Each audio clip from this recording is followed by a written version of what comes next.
me again. So this is like the promo CD for the Lilith Fair back in '98.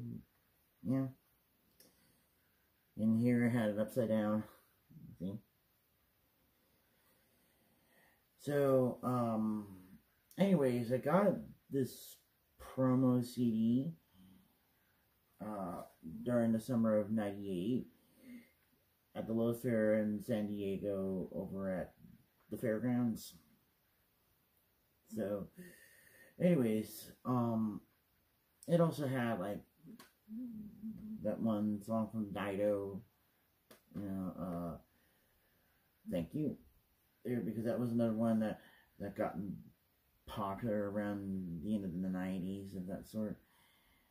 So, anyways, it was one of the concerts that I'd gone to, as far as that goes. So it's one of like the first ones where it was just where it's a bit more grown up act rather than like going to like a Sharon Ellis and Bram concert.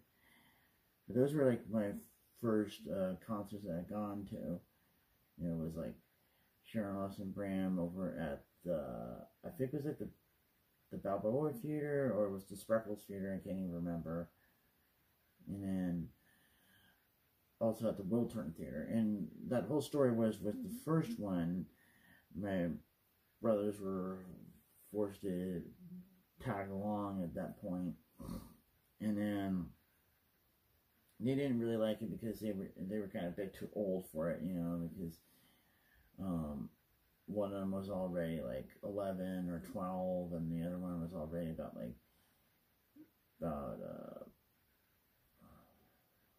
13, I guess, I suppose. And so I was like 8 at the time. Yeah. So then I complained to Mom about that, and so then Mama took me to the other one over in the Wiltern Theater in Los Angeles, and that was where she was showing me like the whole one of the old May Company or Sears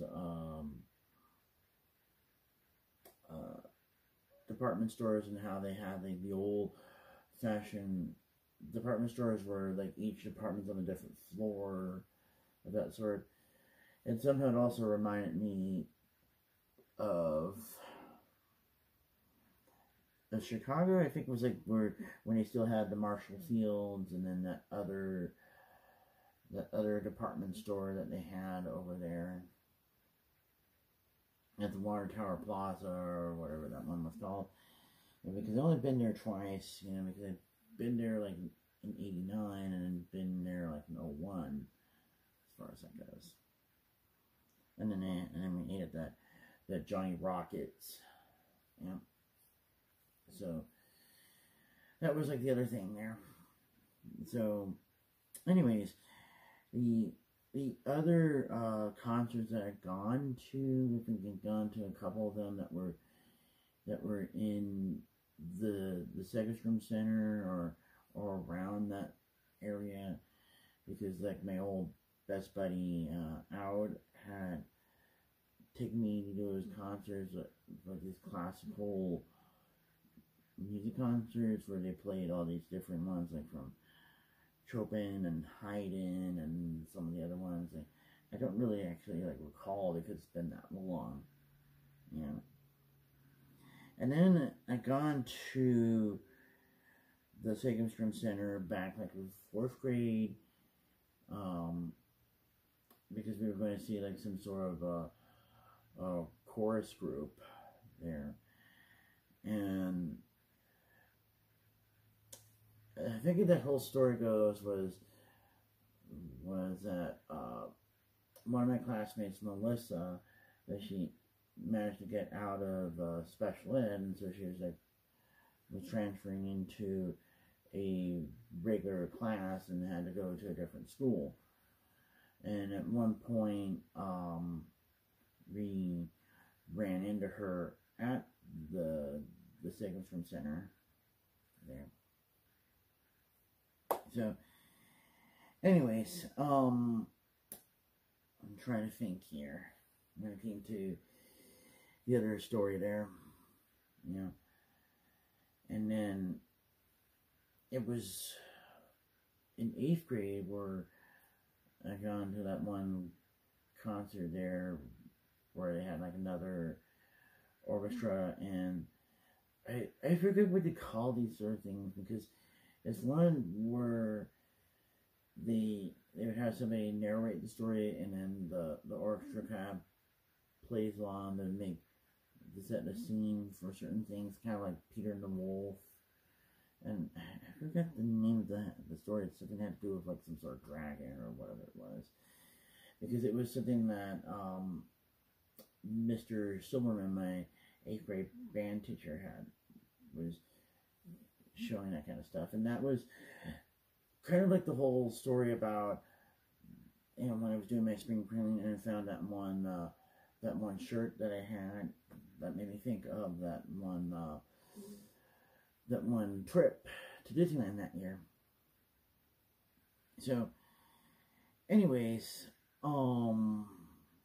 if I recall correctly, it was like not just like Peter and the Wolf, but there was like another one that I watched on TV, but I keep forgetting the name of it, because it's supposed to be like a Russian kind of fairy tale there, where it was a wizard who brought this doll to life, as far as I go. But I don't really remember the exact story there. But it'll probably come to me, you know. And then, as far as that goes, you know, 98 wasn't really the only time that I went to the Lilith Fair. I went to the Lilith Fair in 99, you know, over at what's now like the Coors Amphitheater, I think that's what it's called. And it's like near like San Lucido or whatever that one place is. Yeah. And if I remember correctly, with this one, like the 98 one in particular, the acts were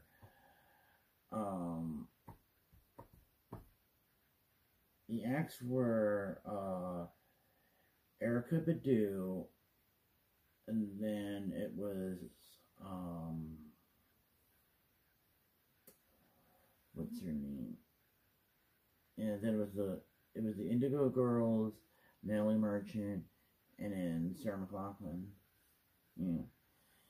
And I think the concert was about like 4 hours, so it was like each of them had an hour or 45 minutes to do their whole entire set, and so they would do their signature song at the end, you know, like where Erykah Badu would do the song Tyrone. And, you know, as far as that goes. And then, the Indigo Girls would do like the Sunny Side of Life song. You know. But it was one of the things that I commented about in that concert, because there was this one woman that kept dancing her seat the entire time, and then someone had like brought out a lighter and was like doing like a little flame kind of dance or whatever to do it, you know, when the Indigo Girls were around on the stage. And then the second Lilith Fair concert, it was the acts were Luscious Jackson was the opening act. Then it was the Dixie Chicks, or the Chicks now, and then Sheryl Crow, and then Sarah McLachlan as the closing act. Yeah. But this time it was like my brother and two of my aunts were there, as far as that goes. And then one of the funnier memories was when we were leaving, my brother goes, "Yeehaw!" And then everybody starts mooing, like moo, moo, moo, moo, moo, moo, and then it stopped, and everyone goes, "Oh!" And it made me think of this one commercial where I think it was either like it was a lineman that was that they were looking at one of the lines, and or it might have been they either worked for a phone company or it was a cable company. I can't even remember. And then he kind of got the cable, and it said that all these people were watching the games, and so he was like disconnecting it and then reconnecting. So they're going, "Ah, yay! Ah, yay!" And somehow it was making me think of the original Darkwing Duck, yeah. On one of the episodes where like Negaduck had captured all of Darkwing Duck's friends, and he was gonna torture them, where he pulls the switch. And so it was like the same thing when Darkwing Duck and Negaduck were fighting over the switch, and so where it activates and deactivates, so they all like going ah ah ah ah ah ah ah. So that's what it made me think of. So, anyways, the other concerts I gone to after that, it was over at I think it's called the Nokia Amphitheater over in Grand Prairie, Texas, I think. And then it was Seether, Three Doors Down, and then Arlie Peace were there because I wanted to see Arlie Peace because that's one of my favorite bands. And then if I recall correctly, then there was the last other concert I'd gone to was over in over in the American Airlines Center. It was the Trans-Siberian Orchestra. But as far as that goes, with the musicals, there was like the Las Posadas musical that was over in one of the theaters in the Signature Center, like the smaller one. And then Avenue Q over in the Signature Center. And then it was Wicked over in the Balboa Theater, or no, it was the Civic Theater. The Civic Theater. That's what it was. And keep getting those two mixed around. It's the Civic Theater in San Diego. And then whatchamacallit, the South Pacific that was over in the Signature Center. Yeah. And then the whole Mikado that was in that small theater that was near there.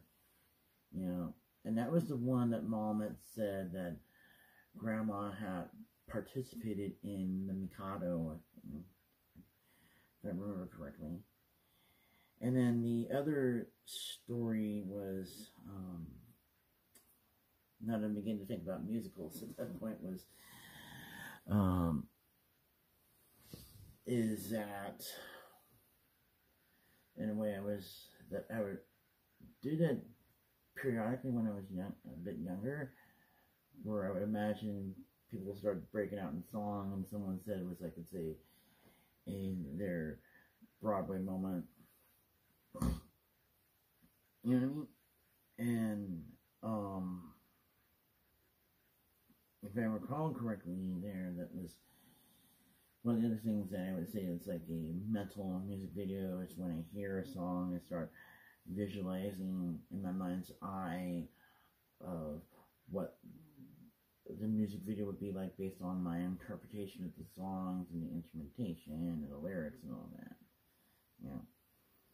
And it's like for now, it's like I was like starting to visualize what it would be like if like my life as like a musical at this point. You know. So there would have been certain numbers of me by myself, and there being like a number with me and mom, or one of my brothers, or both of my brothers at that point. And then depending on like some of the other things that they were going through, as far as like mom missing dad and Wayne, and there could be like some sort of thing where like mom's having like a duet with dad and spirit and all that, or with one of my brothers having to take a break from his girlfriend because she was dealing with a lot of things, you know, emotionally and all that, you know, because of the fact that, you know, her normal meter is broken and needs to like readjust to know what it's like to have a normal relationship and a healthy relationship, you know. And so there could be like